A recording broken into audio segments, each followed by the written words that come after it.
Ciri-ciri sistem sosial ada 6, yaitu 1. Konsep, 2. Aturan, pola, dan teratur, 3. Struktur dan hubungan, 4. Fungsi relasi, 5. Mengikat dan kesatuan, 6. Organisasi sosial. Yang pertama, saya akan menjelaskan tentang konsep. Mengapa sistem sosial harus memiliki konsep? Bahwa konsep itu ada karena dijadikan identitas dari sistem sosial. Mengapa identitas? Karena kalau tidak ada identitasnya, konsepnya, maka sistem sosial itu kabur, ngeblur, dan tidak jelas. Contohnya, sistem sosial masyarakat Batak dan sistem sosial masyarakat Aceh. Yang kedua, sistem sosial yakni adanya aturan, pola, dan teratur. Sistem sosial bukanlah keseluruhan yang terintegritas, akan tetapi menyatukan unit-unit yang berbeda. Dalam sistem sosial, kesatuan tidak terjadi secara serampangan atau acak, melainkan adanya aturan.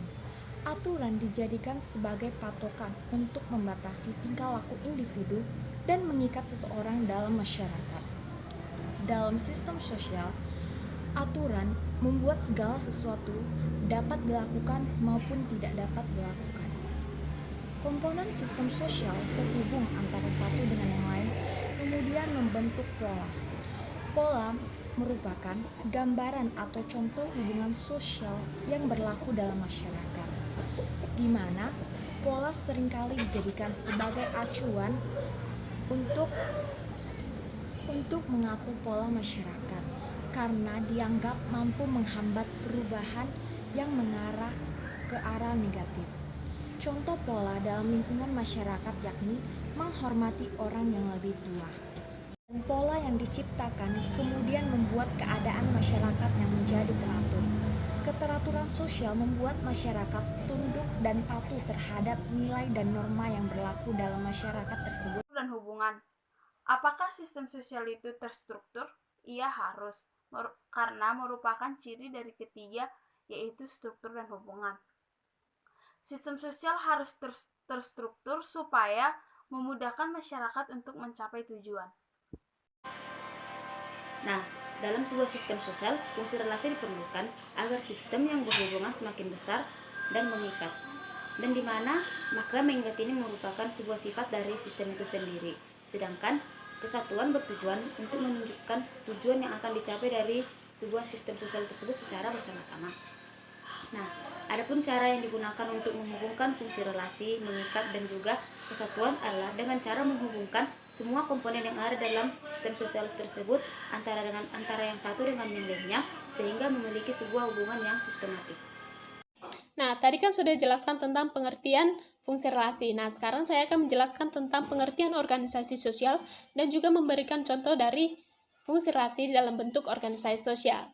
Nah, pertama saya akan menjelaskan tentang pengertian organisasi sosial. Organisasi sosial merupakan suatu bentuk pengaturan, perilaku maupun tindakan dari individu untuk bekerja sama dalam mencapai tujuan yang sudah disepakati. Nah, dengan demikian kita bisa memahami bahwa organisasi sosial terdiri dari kumpulan individu sebagai anggotanya. Dan dalam organisasi terdapat proses pengaturan sehingga perilaku maupun tindakan dari para anggotanya bisa terorganisasi. Nah, itu untuk pengertian dari organisasi sosial. Nah, saya akan memberikan contoh dari fungsi relasi sebagai bentuk organisasi sosial. Nah, contohnya adalah dalam keluarga. Dalam keluarga, orang tua memberikan pendidikan kepada anak. Nah, pendidikan yang didapat dari keluarga adalah pendidikan yang paling dasar, di mana orang tua memberikan pendidikan moral kepada anak. Nah, dalam keluarga juga orang tua menjalin kedekatan antara anak dan orang tua, sehingga dalam keluarga tersebut terjalin hubungan yang harmonis. Kesatuan dalam sistem sosial itu sangatlah diperlukan, karena tidak adanya kesatuan, suatu sistem sosial tidak akan terwujud. Begitu juga dengan jika salah satu dari elemen atau komponen yang menyusun suatu sistem sosial sosial tidak akan dapat berjalan secara benar dan baik.